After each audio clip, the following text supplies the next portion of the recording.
Hello students, मेरा नाम है स्वदेश कुमार पूनिया और मैं हूं आपका बायोलॉजी टीचर। आज हम जो टॉपिक डिस्कस करने वाले हैं वेल नोन है, आपने कभी ना कभी इसके बारे में पढ़ा होगा। ये टॉपिक का नाम है, चैप्टर का नाम है आपका breathing in exchange of gases. और इसमें हम जो टॉपिक पढ़ने वाले हैं, आज जो टॉपिक डिस्कस करने वाले हैं, एक्सचेंज ऑफ गैसेस।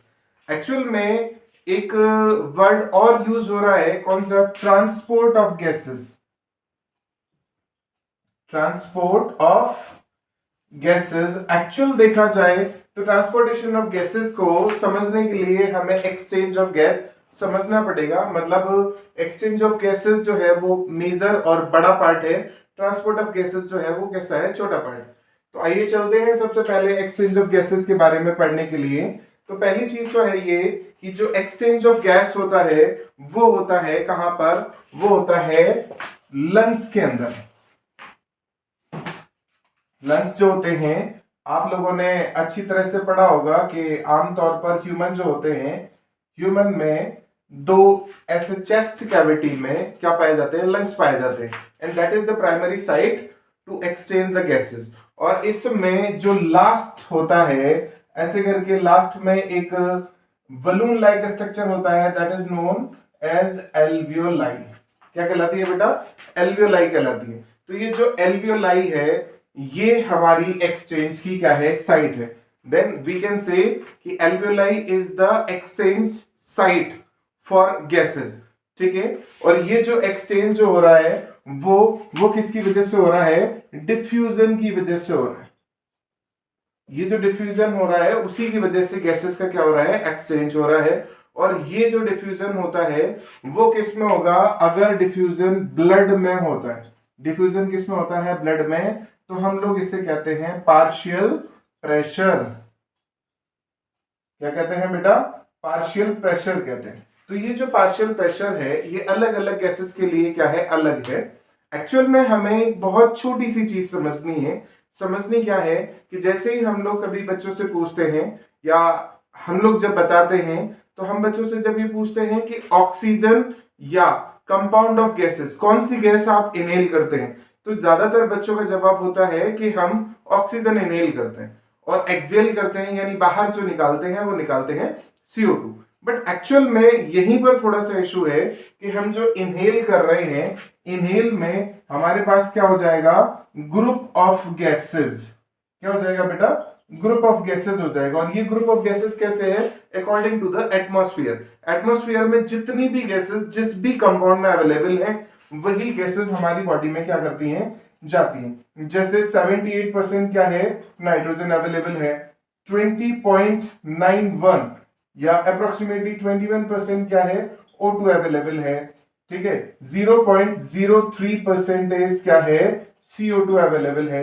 तो ऐसे करके जो अलग अलग गैसेस हैं जो एटमॉस्फेयर में अवेलेबल हैं, उसी के आधार पर एक क्या होता है? ब्लड में एक पार्शियल प्रेशर जनरेट होता है। इसी के आधार पर ये गैसेस अंदर की साइड में जाएंगी और इसमें से O2 का जो पोर्शन है वो ब्लड में एब्जॉर्ब कर लिया जाएगा और उसके बाद जो बॉडी की CO2 है वो बाहर निकाल ली जाएगी। इसको समझने के लिए हम एक टेबल क्रिएट करते हैं और हम एक सिस्टमैटिक डायग्राम बनाएंगे by which we can understand the topic. हाँ बेटा, तो हम बात कर रहे थे कि एक्सचेंज ऑफ गैसेस में हम जो टेबल की बात कर रहे थे, देन ये है पार्शियल प्रेशर की टेबल। एक्चुअल में सीन क्या है कि O2 जो है, ऑक्सीजन, ऑक्सीजन का जो पार्शियल प्रेशर है वो एटमॉस्फेयर में होता है 159। ये सारी की सारी जो वैल्यू है वो किसमें है? mmHg, मिलीमीटर ऑफ मरकरी में ये सारी की सारी हैं। मतलब this is the table for partial pressure of oxygen and carbon dioxide. तो इसमें जो पहली वैल्यू दे रखी है वो कौन सी है? O2 है। और O2 का जो एटमॉस्फेरिक प्रेशर होता है वो कितना है? 159। उसके बाद एल्वियोलाई में O2 का प्रेशर जो है वो कितना है? वो है 104। और 104 के बाद में जो डीऑक्सीजनेटेड ब्लड होता है उसमें इसका जो पार्शियल प्रेशर है वो कितना है? 40 है। ऑक्सीजनेटेड ब्लड में है 95। और उसके बाद बात करते हैं टिश्यूज की। तो टिश्यूज जो होते हैं वहां पर पार्शियल प्रेशर होता है 40 mmHg। सेम वैल्यूज अगर हम बात करते हैं किसके साथ में? CO2 के साथ में। तो CO2 जो होती हैं, CO2 में, CO2 गैस के लिए जो एटमॉस्फेरिक वैल्यू है ना, उसमें जो पार्शियल प्रेशर है वो है 0.3 mmHg। उसके बाद में बात करते हैं एल्वियोलाई की, तो एल्वियोलाई जो होता है, एल्वियोलाई में जो पार्शियल प्रेशर है 40 mmHg। फिर उसके बाद डीऑक्सीजनेटेड ब्लड में है कितना 45। फिर उसके बाद ऑक्सीजनेटेड ब्लड में है 40। और उसके बाद टिश्यू लेवल पर अगर हम बात करते हैं तो ये जो वैल्यू है वो कितनी है 45 mmHg। Then what is the value means, actual में इन वैल्यूज की मीन्स क्या है कि ये वैल्यूज कम या ज्यादा हो रही हैं तो इसका हमारे या तुम्हारे लाइफ में क्या इंपॉर्टेंस है, वो समझते हैं हम इस डायग्राम के माध्यम से। That is the systematic diagram of blood circulatory system. और ये जो ब्लड सर्कुलेटरी सिस्टम है उसमें अगर देखा जाए तो हमने इसमें ऑक्सीजन का जो फ्लो है और ब्लड का जो फ्लो है, मतलब ऑक्सीजनेटेड और डीऑक्सीजनेटेड जो ब्लड है उसकी वैल्यूज को हम इन प्रेशर्स के साथ में कंपेयर करके चलते हैं। जैसे अभी हमने बात करी थी कि ऑक्सीजनेटेड जो ब्लड होता है उसकी वैल्यू है कितनी 159 mmHg। तो यहां पर जो 159 mmHg 159 जो वैल्यू है वो कहां पर होती है, एटमॉस्फेयर में होती है। और एटमॉस्फेयर से यहां लंग्स के एल्वियोलस में यानी एल्वियोलाई में ये जो ऑक्सीजन है वो क्या होगी, पहुंचेगी। तो नॉर्मल सी चीज है कि 159 कहां पर है, एटमॉस्फेयर में है, और एल्वियोलाई में कितनी है 104, जो आप यहां पर देख चुके हैं। ठीक है, तो ये जो वैल्यू का वेरिएशन है, इसी वैल्यू के वेरिएशन की वजह से यहां पर क्या होगा, एक सिंपल डिफ्यूजन प्रोसेस क्रिएट होगी। अब ये जो डिफ्यूजन क्रिएट हो रहा है 159 से 104 की तरफ, तो ऑक्सीजन ज्यादा से कम की तरफ। एक्चुअल में डिफ्यूजन में क्या होता है कि जो वैल्यू ज्यादा होती है और वो वैल्यू ट्रांसफर होती है कम की तरफ। तो यहां पर जो वैल्यू है, प्रेशर है, वो कितना है 159 mmHg है। और उसके बाद में यहां एल्वियोलाई में कितना है 104 है।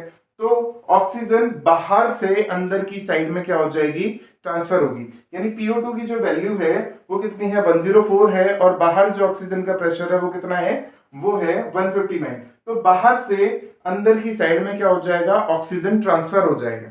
ठीक है, अच्छा अब उसके बाद में बात करते हैं कि एल्वियोलाई में जो प्रेशर है वो कितना है CO2 के लिए, यानी PCO2 की जो वैल्यू है वो कितनी है 40 mmHg है। और अगर हम यहां पर बात करते हैं तो डीऑक्सीजनेटेड ब्लड में जो वैल्यू है वो आप देख सकते हैं 45 है ना। तो बॉडी में जो 45 है यहां पर आपने देख रखी है। अब ये डीऑक्सीजनेटेड ब्लड यहां पर आएगा तो यहां पर ये जो 45 की जो वैल्यू है वो 40 से क्या हो जाएगी, डिफ्यूजन होगी।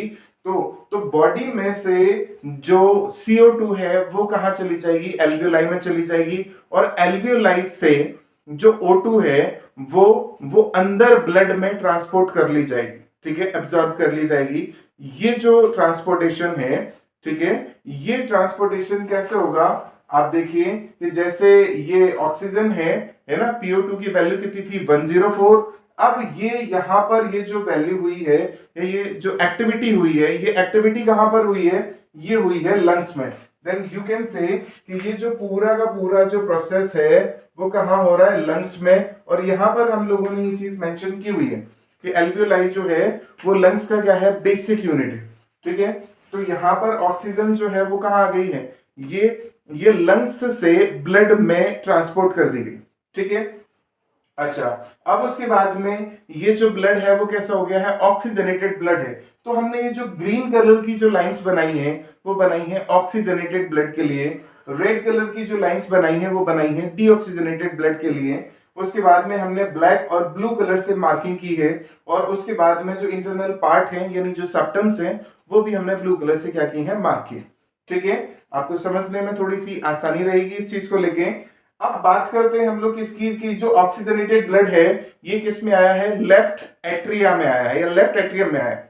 ठीक है, अब ये लेफ्ट एट्रियम में आने के बाद में ये कहां चला जाएगा, वेंट्रिकल में चला जाएगा। और वेंट्रिकल में जाने के बाद आपको मालूम है कि इसमें जो प्रेशर है वो कितना है 104 था। अब ये यहां से जाने के बाद में बॉडी में PO2 की वैल्यू कितनी हो जाएगी, 95 mmHg हो जाएगी। जो ऑक्सीजनेटेड ब्लड है उसकी जो वैल्यू है आप यहां पर देख सकते हैं कि जो वैल्यू है वो कितनी है 95 mmHg। और ये जो PO2 की वैल्यू है 95 mmHg है, और CO2 की जो वैल्यू है यहां पर कितनी है 40 है। तो ये जो ऑक्सीजनेटेड ब्लड है ये यहां पर वापस से इसमें क्या होगा, डिफ्यूजन कह सकते हैं आप, या आप डिफ्यूजन ना भी कहें तो एक्चुअल में डिफ्यूजन यहां पर एक प्रॉपर वर्ड नहीं होगा। यहां पर ये जो चीज होगी ये ट्रांसपोर्टेशन होगा। और ये ट्रांसपोर्टेशन कैसे होगा कि ये जो एपिथीलियम है, एपिथेलियल टिश्यूज है, मतलब जहां पर आर्टरीज और वेन्स मिलती हैं कैपिलरीज में, तो ये वो कैपिलरीज हैं, ये एंडोथीलियम है। ठीक है, ये क्या है, एंडोथीलियम है। और इस एंडोथीलियम में ये जो ऑक्सीजन है वो क्या हो जाएगी, ये कैपिलरीज के थ्रू बॉडी के टिश्यूज में एंटर कर जाएगी। ठीक है, और उस टाइम पे जो ऑक्सीजन की वैल्यू है वो कितनी है, 95, और कार्बन डाइऑक्साइड की वैल्यू है कितनी, 40। अब उसके बाद में CO2 जो है, जो इस पूरे रिएक्शन में क्या हो रही है, प्रोड्यूस हो रही है, और प्रोड्यूस होने के बाद में CO2 का अमाउंट इसमें क्या हो जाएगा, बढ़ जाएगा, ऑक्सीजन का अमाउंट घट जाएगा। बिकॉज ऑफ कि आप लोगों ने अच्छी तरह से ये चीज पढ़ी होगी कि C6H12O6 प्लस O2, ये जो रिएक्शन होती है माइटोकॉन्ड्रिया में, और इसके बाद में जो CO2 plus H2O plus energy produce हो रही है। ठीक है, CO2 और H2O प्लस एनर्जी जो प्रोड्यूस हो रही है, ये सारा का सारा जो कॉन्सेप्ट है, इससे जो एनर्जी प्रोड्यूस हुई वो हमारी बॉडी ने क्या कर ली है, एक्वायर कर ली है, वो हमारी बॉडी ने क्या कर ली है, काम में ले ली है। लेकिन इसमें जो CO2 प्रोड्यूस हुई है, इस CO2 की वजह से आप ये देख पा रहे हैं कि यहां पर ये वैल्यू जो है वो कैसे हो गई है, बढ़ गई है। ठीक है, तो यहां पर ये जो CO2 की वैल्यू बढ़ गई है, बढ़ने के बाद में वापस से ये ब्लड कैसा हो गया है, डीऑक्सीजनेटेड हो गया है। क्यों, क्योंकि ऑक्सीजन में जितनी भी वैल्यू थी, या ऑक्सीजन जितना भी ब्लड में अवेलेबल था, वो सारा का सारा क्या हुआ है, वो सेल्स ने यूज कर लिया है। एंडोथेलियम सेल्स जो थी, है ना, जो कैपिलरीज थी, वहां पर ये यूज हो गए हैं। अब उसके बाद में वापस से ये डीऑक्सीजनेटेड ब्लड कहां पे हो जाएगा, ये राइट एट्रिया में कलेक्ट हो जाएगा, और राइट एट्रिया में कलेक्ट होने के बाद से ये किस में चला जाएगा, ये चला जाएगा राइट वेंट्रिकल में, और राइट वेंट्रिकल के बाद से ये वापस से कहां जाएगा, लंग्स में आ जाएगा फॉर ट्रांसपोर्टेशन ऑफ गैसेस। ठीक है, आई बात समझ में कि नहीं आई? अच्छा, अब उसके बाद में बात करते हैं हम लोग कि ये जो ट्रांसपोर्टेशन ऑफ गैसेस हो रहा है, ये इन एल्वियोलाइज में जो हो रहा है, एल्वियोलाई जो होती है, एल्वियोलाई कैसा है बेटा, बलून लाइक स्ट्रक्चर है। कैसा है, बलून लाइक स्ट्रक्चर है। और उसके बाद में उसके चारों तरफ क्या होता है, उसके चारों तरफ इस तरह का एक ब्लड वेसल होती है। ठीक है, उसके चारों तरफ क्या होगी, ब्लड वेसल्स होगी, स्पेशली नीचे की तरफ। तो ये दोनों क्या हो जाएंगे, एक दूसरे के संपर्क में रहेंगे, और ये जो चीज है जो मैं आपको बता रहा हूं, डिफ्यूजन की प्रोसेस, वो यहां पर होती है। ठीक है, ये जो डिफ्यूजन की प्रोसेस है, ये यहां पर जो हो रही है, इसमें क्या होगा कि ब्लड इधर से इधर की तरफ ट्रांसपोर्ट होता रहेगा। मतलब ब्लड जो है एक साइड से एंटर करेगा और दूसरी साइड से एग्जिट कर देगा, और ये जो वैल्यू यहां पर हो रही है, ये यहां पर क्या करेंगी, परफॉर्म कर जाएंगी। ठीक है, एक तरफ से इफरेंट और दूसरी तरफ से एफरेंट। ठीक है, ये जो वेसल्स हैं, इफरेंट और एफरेंट, ये क्या करती हैं, डीऑक्सीजनेटेड ब्लड को ऑक्सीजनेटेड करने का क्या कर रही हैं, काम कर रही हैं। ठीक है, तो बेसिक तौर पर अगर देखा जाए तो ये जो एक्सचेंज ऑफ गैसेस है, इसमें हमने दो अलग अलग पोर्शंस देखे। ठीक है, वो दो अलग अलग पोर्शंस कौन से थे, पहला था पल्मोनरी वाला पोर्शन है, ठीक है, और दूसरा है सिस्टमैटिक पोर्शन है। तो एक्चुअल में अगर हम देखें तो ये दो तरह का रेस्पिरेशन हो गया है, कौन कौन सा, एक तो हो गया है एक्सटर्नल और दूसरा हो गया है इंटरनल। तो ये जो पोर्शन है ऊपर वाला, जो लंग्स वाला है, ये जो पोर्शन है वो रेस्पिरेशन में क्या करता है, एक्सटर्नल पोर्शन क्रिएट करता है, और ये जो सिस्टमैटिक पोर्शन है ये इंटरनल ऑर्गन्स में काम में आता है। ठीक है, मतलब आप देख सकते हैं कि यहाँ पर हमने टिश्यूज की वैल्यू भी लिखी हुई है। मतलब ये जो ऑक्सीजनेटेड या डीऑक्सीजनेटेड वैल्यू है वो कहां जाएगी, लास्ट टिश्यूज तक जाएगी। ठीक है, तो टिश्यूज का जो वर्क है या टिश्यूज की जो वैल्यू है वो किस में आएगी, इंटरनल रेस्पिरेशन में आएगी। ठीक है बेटा, तो ये था एक्सचेंज ऑफ गैसेस, और एक्सचेंज ऑफ गैसेस में हमने जो बेसिक तौर पर देखा है कि एक्चुअल में एक्सचेंज हुआ कैसे। ठीक है, इसमें दो चीजें हमारे पास सामने आई, कौन सी, एक्सटर्नल और इंटरनल। अब बात करते हैं कि ये जो एक्सचेंज ऑफ गैसेस है, इसमें कुछ फैक्टर्स होते हैं जो इसे क्या करते हैं, अफेक्ट करते हैं। ठीक है। तो सबसे इंपॉर्टेंट चीज क्या होती है कि बेटा ये जो पहला पॉइंट हम लोगों ने देखा कि दोनों में वैल्यू क्या है, बहुत ज्यादा है। ठीक है, तो फर्स्ट जो पॉइंट है वो क्या है, पार्शियल प्रेशर जो होता है उसका डिफरेंस। ठीक है, मतलब पार्शियल प्रेशर है उसका डिफरेंस क्या करता है, मेजर रोल प्ले करता है किसमें, डिफ्यूजन में। क्यों, क्योंकि प्रेशर में वेरिएशन जितना ज्यादा होगा उतना ही ज्यादा डिफ्यूजन होगा।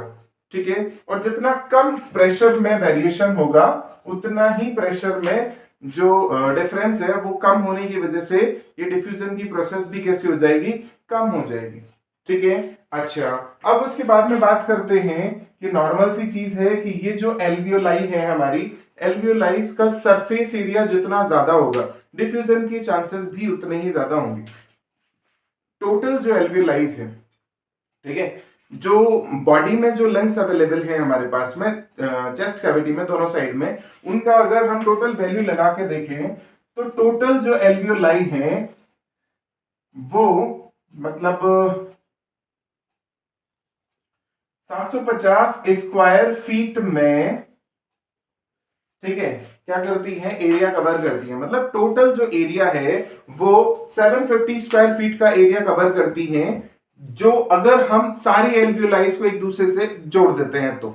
एक्चुअल में 750 स्क्वायर फीट क्या है, काफी बड़ा एरिया होता है। और अगर देखा जाए तो ये लगभग लगभग 1900 ml जो ब्लड है, ठीक है, 1900 ml जो ब्लड है वो एनी टाइम इनके क्या होता है, कनेक्शन पे होता है। मतलब ये जो रिएक्शन जो हो रही है यहाँ पर ऑक्सीजन और CO2 का जो ट्रांसपोर्टेशन हो रहा है वो लगभग लगभग 1900 ml जो है वो ब्लड इनके संपर्क में रहता है और उसी में ये डिफ्यूजन की प्रोसेस हो रही होती है। अच्छा, अब उसके बाद में तीसरा जो फैक्टर है जो इसे अफेक्ट करता है वो होता है हाई एल्टीट्यूड।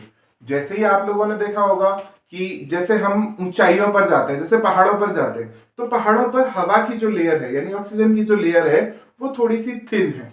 और सिर्फ यही एक वजह है कि जैसे हम ऊंचाई पर चढ़ते चलते हैं तो चढ़ने के साथ साथ हमारी जो रेस्पिरेशन की जो स्पीड है, रेस्पिरेशन रेट है, वो क्या हो जाएगी, वो थोड़ी सी बढ़ने लगेगी। बिकॉज ऑफ कि एक्चुअल वैल्यू जो है, आप लोगों ने पढ़ा होगा कि जो हमारी टाइडल वैल्यू है ना, टाइडल वॉल्यूम है, ठीक है, वो होता है 500 to 600 ml। ठीक है, टाइडल जो वॉल्यूम है वो है हमारा कितना, 500 to 600 ml। अब नॉर्मल सी चीज है कि हमें एक बार में 500 से 600 ml हम एयर जो है एक बार में क्या करते हैं, इनहेल करते हैं, तो हमारा जो लंग्स होता है वो टाइट हो जाते हैं कितना, 600 ml के बराबर। ठीक है, लेकिन इस 600 ml में हमारे पास जो वॉल्यूम अवेलेबल था, जो हम अभी बात कर रहे थे कि 21% क्या होना चाहिए, 21% इसमें ऑक्सीजन होना चाहिए। ठीक है, कितना होना चाहिए, 21% ऑक्सीजन होना चाहिए। इस हिसाब से अगर हम मान के चलें तो अप्रोक्सीमेटली 100 टू 105, ठीक है, 100 से लेकर 105 ml तक की हमारे पास क्या हो जाएगी, ऑक्सीजन हमारी बॉडी में एक बार रेस्पिरेशन पर पहुंचेगी। लेकिन जैसे ही हम हाई एल्टीट्यूड पर जाएंगे, जैसे हम हाई एल्टीट्यूड पर जाएंगे तो ये जो एटमॉस्फेरिक प्रेशर है वो कैसे हो जाएगा, डाउन हो जाएगा। और डाउन होने की वजह से ये अब डिफ्यूजन और 140 या 130 पे डिफ्यूजन जो है उस वैल्यू में क्या आ जाएगा, अंतर आ जाएगा। यानी जैसे जैसे डिफ्यूजन एटमॉस्फेयर प्रेशर की रेट कम होगी वैसे वैसे डिफ्यूजन की रेट भी क्या हो जाएगी, कम हो जाएगी। अब उसके बाद बात करते हैं सॉलिबिलिटी ऑफ गैसेस की। तो ये जो सॉलिबिलिटी है गैसेस की वो सबसे ज्यादा मायने रखती है किसमें, डिफ्यूजन में। तो सॉलिबिलिटी की अगर हम लोग बात करते हैं तो O2 जो है, O2 ब्लड में जो डिसॉल्व होगी वो थ्रू RBC डिसॉल्व होती है। एक्चुअल में इस चीज के बारे में अभी हम लोग नेक्स्ट जो पॉइंट है उस चीज में चर्चा करेंगे, बेटर समझ पाएंगे कि ऑक्सीजन जो है वो हीमोग्लोबिन के साथ ऑक्सी हीमोग्लोबिन बनाएगी। ठीक है, अब ये जो ऑक्सी हीमोग्लोबिन है वो 97% ऑक्सीजन को क्या करेगा, कैरी कर लेगा। लेकिन एक्चुअल में देखा जाए तो ऑक्सीजन जो है 97% क्या हो जाएगा, आरबीसी के साथ में बाइंड अप हो जाएगा। अगर हम बात करें सॉलिबिलिटी की तो सॉलिबिलिटी के लिए हमें एक सॉल्यूट की जरूरत पड़ेगी एंड दैट इज प्लाज्मा। तो ये जो प्लाज्मा है उसमें सबसे इंपॉर्टेंट चीज क्या रह जाएगी कि ये जो CO2 है, CO2 लगभग 20 to 25 टाइम्स हायर होती है किसमें, सॉल्युबिलिटी में। ठीक है बेटा, तो 20 to 25 टाइम्स हायर वैल्यू है किसकी, CO2 की प्लाज्मा में देन O2। तो ये भी एक बड़ा रीजन है जो इफेक्ट करेगा किसको, रेस्पिरेशन को, यानी एक्सचेंज ऑफ गैसेस को क्या करेगा, ये इफेक्ट करेगा। अब बात करते हैं किसकी, ट्रांसपोर्टेशन ऑफ गैसेस की। और ट्रांसपोर्टेशन ऑफ गैसेस में सबसे इंपॉर्टेंट पार्ट आएगा कौन सा, ऑक्सीजन का ट्रांसपोर्टेशन। ठीक है, उसे समझते हैं अभी। हाँ बेटा, तो बात कर रहे थे किसकी, ट्रांसपोर्टेशन ऑफ गैसेस की। तो जो ट्रांसपोर्टेशन ऑफ गैसेस है उसमें सबसे इंपॉर्टेंट चीज है कौन सा, ऑक्सीजन का ट्रांसपोर्टेशन। तो O2 जो है, O2 के बारे में अभी हमने देखा है कि O2 बेसिक तौर पर किसके थ्रू ले जाई जाती है, ब्लड के थ्रू ले जाई जाती है ना। तो O2 की अगर हम अवेलेबिलिटी देखते हैं तो आरबीसीज और प्लाज्मा, ब्लड के ये दो मेजर पोर्शंस है। ठीक है, आरबीसी है और प्लाज्मा है। ऑक्सीजन 97% कंपेटेबल होता है किसके साथ में, आरबीसी के साथ में, और प्लाज्मा जो है, प्लाज्मा के साथ में 3% बाइंड अप होता है। ठीक है, आई बात समझ में। उसके बाद में अगर बात करते हैं किसकी, CO2 की, तो CO2 जो है वो लगभग 5 to 7% जो है वो प्लाज्मा के साथ में बाइंड अप हो जाएगा। किसके साथ में हो जाएगा, प्लाज्मा के साथ में बाइंड अप हो जाएगा। लगभग 20 to 25% जो है वो आरबीसीज के साथ में बाइंड अप हो जाएगा in the form of carb amino haemoglobin. ठीक है, किसके साथ में हो जाएगा, कार्ब एमिनो हीमोग्लोबिन।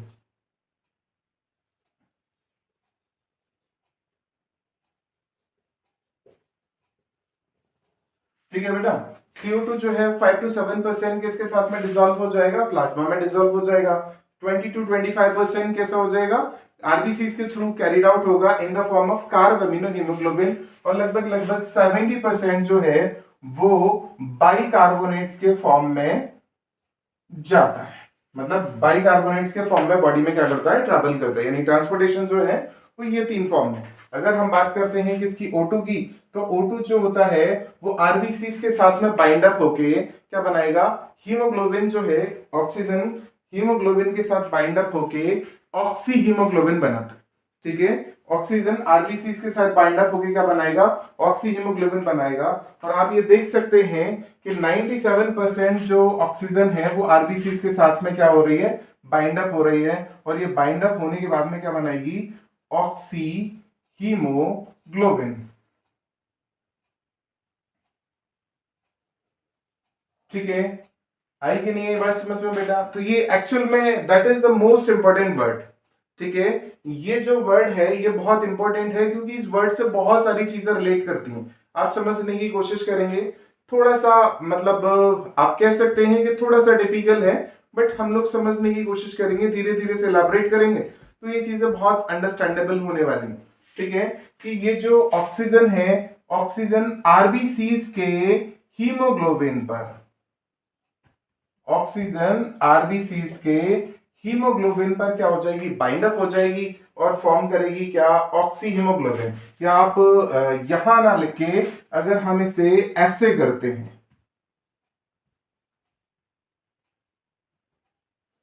ठीक है, तो हीमोग्लोबिन से ऑक्सी हीमोग्लोबिन बनेगा किसमें, O2 एड ऑन होने पर। ठीक है, आई बात समझ में। अच्छा, अब एक्चुअल में ये चीज जानना भी जरूरी है कि हीम जो होता है, हीम का मतलब होता है फेरस +2। ठीक है, आयरन जो है +2 कैटेगरी में है, वो हीम में अवेलेबल होता है। और उसके बाद में बात करते हैं किसकी, ग्लोबुलिन की, है ना। तो एक्चुअल में हीमोग्लोबिन जो होता है, हीमोग्लोबिन में दो चीजें हैं, एक तो हीम है और ग्लोबिन है। तो एक्चुअल में देखा जाए तो ग्लोबिन का एक एटम क्या होता है, ग्लोबिन का एक एटम और हीम के 4 एटम्स के साथ में जुड़ा हुआ रहता है। बहुत सिंपल कॉन्सेप्ट है, सिंपल तरीके से समझने की कोशिश कर रहे हैं कि हीमोग्लोबिन में एक एटम तो होता है ग्लोबुलिन प्रोटीन का, और ग्लोबुलिन प्रोटीन के बाद में 4 एटम क्या होते हैं, आयरन के होते हैं। तो ये जो 4 एटम हैं, वो 4 एटम क्या करेंगे, ऑक्सीजन के एक एक मॉलिक्यूल के साथ में क्या हो जाएंगे, बाइंड अप हो जाएंगे। मतलब O2 के एक एक मॉलिक्यूल के साथ में, यानी ऑक्सीजन के O2 हम लोग रिप्रेजेंट कर रहे हैं। आप एटम या मॉलिक्यूल फॉर्म पर इस चीज को लेके कंफ्यूज नहीं होंगे। O2 is the representation of oxygen only, ठीक है। आप यहां पर मॉलिक्यूल या एटम को लेके बीच में थोड़ा सा डिस्टरबेंस या कंफ्यूजन क्रिएट नहीं करेंगे अपने लिए। हमने केवल रिप्रेजेंटेशन के लिए O2 लिखा है, एटॉमिक या मॉलिक्यूलर फॉर्म की बात यहां पर नहीं। एक्चुअल में सीन क्या है कि O2 हम क्या यूज करेंगे, मॉलिक्यूल यूज करेंगे। 4 आयरन के क्या है, एटम्स हैं, या 4 आयरन के क्या है, मॉलिक्यूल्स हैं। ये 4 ऑक्सीजन के मॉलिक्यूल्स के साथ में क्या करेंगे, बाइंड अप कर लेंगे। एक ग्लोबिन प्रोटीन है, तो बेसिक तौर पर देखा जाए तो हीमोग्लोबिन 4 ऑक्सीजन के मॉलिक्यूल्स को क्या करता है, 4 मॉलिक्यूल O2 को क्या कर सकता है, ऑक्सीजन को क्या कर सकता है, बाइंड अप कर सकता है। ठीक है, बहुत सिंपल सी चीज है, कहीं कोई समझने में दिक्कत नहीं आई होगी इस चीज को। मतलब अगर हम देखें तो Hb4 plus 4O2 is equal to क्या हो जाएगा, Hb4O8, that is oxyhaemoglobin. आई कि नहीं है बात समझ में। तो हीमोग्लोबिन जो होता है उसमें 4 एटम है, किसके, आयरन के, और उसके बाद में वही 4 एटम एक एक ऑक्सीजन के मॉलिक्यूल के साथ में बॉन्ड बनाएंगे। तो 4 एटम 4 मॉलिक्यूल ऑक्सीजन क्या हो जाएगी, बाइंड अप हो जाएगी, और इससे क्या बनेगा, इससे बनेगा ऑक्सी हीमोग्लोबिन। क्या बनेगा बेटा, ऑक्सी हीमोग्लोबिन बनेगा। यहां तक की बात आई समझ में, यहां तक तो कहीं कोई दिक्कत नहीं है, ठीक है। अब हम चलते हैं इससे आगे। अब समझने वाली चीज क्या है वो आप देखिए। अभी हम लोगों ने ये चीज देखी कि आरबीसीज जो है उसमें 97% क्या हो गई हैं, बाइंड अप हो गई हैं। उसके बाद में बात करते हैं हम लोग 1 ग्राम जो हीमोग्लोबिन है, ठीक है, 1 ग्राम जो हीमोग्लोबिन है वो 1.34 ml O2 को क्या करता है, कैरी करता है। ठीक है, आई कि नहीं है बात समझ में। तो 1 ग्राम जो हीमोग्लोबिन है वो 1.34 ml ऑक्सीजन को कैरी करता है।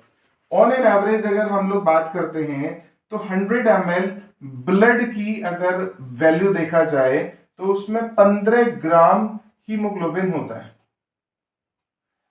ऑक्सीजन में अगर हम देखें तो 15 ग्राम जो है हीमोग्लोबिन है, किसमें, on an average 100 ml of blood में। ठीक है, अच्छा 100 ml ऑफ ब्लड में 15 ग्राम ऑफ हीमोग्लोबिन अवेलेबल है, तो नॉर्मल सी चीज है, 15 इंटू 1.34 तो कितना हो जाएगा, 20.1। ये क्या हो जाएगा, ऑक्सीजन डिसॉल्व हो जाएगी इसमें। मतलब 100 ml जो ब्लड है उसमें लगभग कितना हो जाएगा, 20 ml जो ऑक्सीजन है वो कैरी करने की कैपेसिटी होती है। आई कि नहीं है बात समझ में। टेक्निकल इशू है, थोड़ा सा दोबारा हम लोग समझने की कोशिश करेंगे। एक्चुअल में आई नो दैट कि जो साइंस वाले बच्चे हैं, जो नीट एस्पिरेंट्स होते हैं, उनका थोड़ा सा ये मैथमेटिकल इक्वेशन जो है वो कहीं ना कहीं वैरी कर जाता है, वो थोड़ा सा प्रॉब्लम दे देता है। दोबारा हम इसी चीज को समझते हैं। 1 ग्राम जो हीमोग्लोबिन होता है उसकी लोड कैरिंग कैपेसिटी ऑक्सीजन की कितनी है, 1.34 ml oxygen. On an average 100 ml blood जो होता है उसमें 15 ग्राम हीमोग्लोबिन होता है। आप लोगों ने अक्सर का टेस्ट कराया होगा सीबीसी का, तो सीबीसी जो टेस्ट कराते हैं, सीबीसी में ये वैल्यू निकल के आती है कि आपका हीमोग्लोबिन है कितना। ठीक है, तो हीमोग्लोबिन अगर कम होता है तो डॉक्टर कहता है आपको वीकनेस है। तो वीकनेस इसी वजह से है कि जितना कम आपका हीमोग्लोबिन होगा उतनी ही आपकी लोड कैपेसिटी कैसी हो जाएगी, ऑक्सीजन की, वो कम हो जाएगी, और आपकी बॉडी में क्या हो जाएगी, वीकनेस आएगी। ठीक है, तो वही प्रोसेस हम लोग समझ रहे हैं कि 100 ml ब्लड में 15 ग्राम क्या होना चाहिए, हीमोग्लोबिन होना चाहिए, जो लगभग इस हिसाब से 15 इंटू 1.34 कितना हो जाएगा, 20.1 ऑक्सीजन, 21 ml ऑक्सीजन हो जाएगा। क्या हो जाएगा बेटा 20 ml हो जाएगा। आप तो ये मान के चलिए राउंड फिगर 20 ml ऑक्सीजन को कैरी करने के लिए कितना है 100 ml ब्लड काफी होगा। ठीक है, अच्छा अब उसके बाद में बात करते हैं कि जो हीमोग्लोबिन है, ठीक है बेटा, हीमोग्लोबिन है उससे हमारा ऑक्सी हीमोग्लोबिन बना। ठीक है, हीमोग्लोबिन से ऑक्सी हीमोग्लोबिन बनना बेसिक तौर पर ऑक्सीडाइजेशन है। क्यों? आप लोगों ने ये पढ़ा होगा कि reaction of oxygen with anything is known as oxidisation. तो नॉर्मल सी चीज है कि जब हीमोग्लोबिन ऑक्सीजन के साथ एड ऑन होगा तो हम इसे क्या कहेंगे, ऑक्सीडाइजेशन कहेंगे। अच्छा एक चीज और मैं आपको बताऊं, ऑक्सीडाइज जो हीमोग्लोबिन होता है उसे हम मैट हीमोग्लोबिन के नाम से भी जानते हैं। ठीक है बेटा, आई बात समझ में। अब एक्चुअल देखा जाए तो ऑक्सीजन का ये जो एसोसिएशन है किसके साथ में, ये जो हीमोग्लोबिन के साथ में, इसको हम एक कर्व के माध्यम से दिखाते हैं। ठीक है, कि ऑक्सीजन जो होता है वो एड ऑन कैसे हो रहा है और उसके बाद में CO2 जो हो रहा है वो कैसे रिमूव हो रहा है, इसको हम एक सिग्मॉइड कर्व के आधार पर दिखाते हैं, जिसे हम लोग क्या बोलते हैं, ऑक्सीजन डिसोसिएशन कर्व। अभी समझते हैं ऑक्सीजन डिसोसिएशन कर्व क्या होता है। हाँ बेटा, तो आगे का हमारा टॉपिक था कौन सा, ऑक्सीजन डिसोसिएशन ग्राफ। तो ऑक्सीजन डिसोसिएशन ग्राफ जो होता है वो बहुत सिंपल सा एक ग्राफ है, समझने में बहुत इजी है, देखने में थोड़ा सा ऐसा लगता है कि पता नहीं क्या हो रहा है क्या नहीं हो रहा है इसमें। एक्चुअल में this is the graph between percentage saturation of O2 और ऑक्सीजन कॉन्सेंट्रेशन के बीच में, मतलब ऑक्सीजन के सैचुरेशन लेवल का और ऑक्सीजन के कॉन्सेंट्रेशन के बीच में ये हमने क्या किया है, एक ग्राफ प्लॉट किया है। ठीक है, ये एक्चुअल में देखा जाए तो आप इसे देख सकते हैं, यहां से थोड़ा सा मुड़ा हुआ है, ये एस शेप में होता है, जैसे आप इस वाले ग्राफ में देख सकते हैं, इसमें हमने ये प्रॉपर एस शेप में दिखाया हुआ है।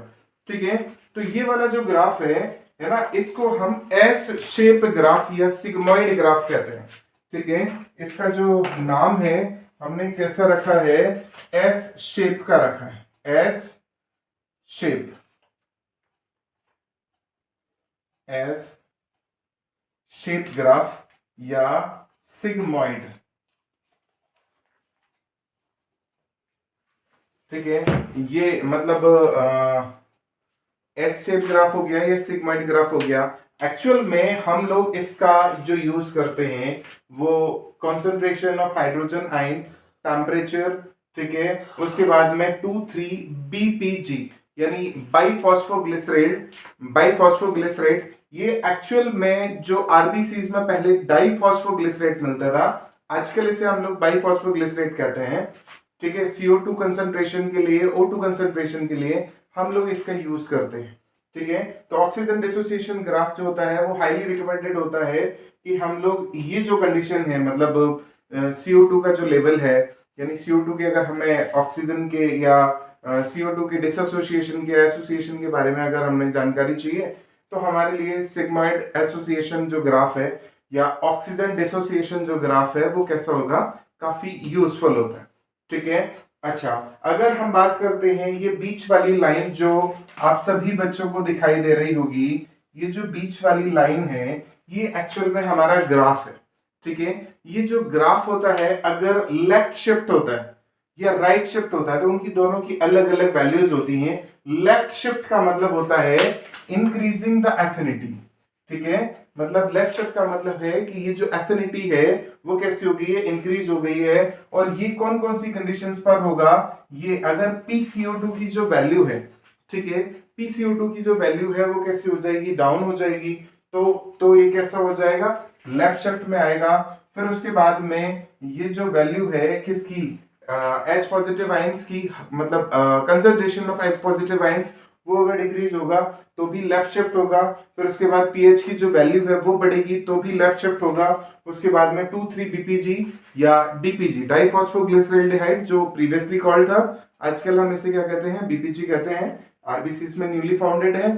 उसके बाद में टेम्परेचर जो है, टेम्परेचर का भी रिड्यूस होना, ये सारी की सारी क्या करेंगे, ये लेफ्ट शिफ्ट करेंगे।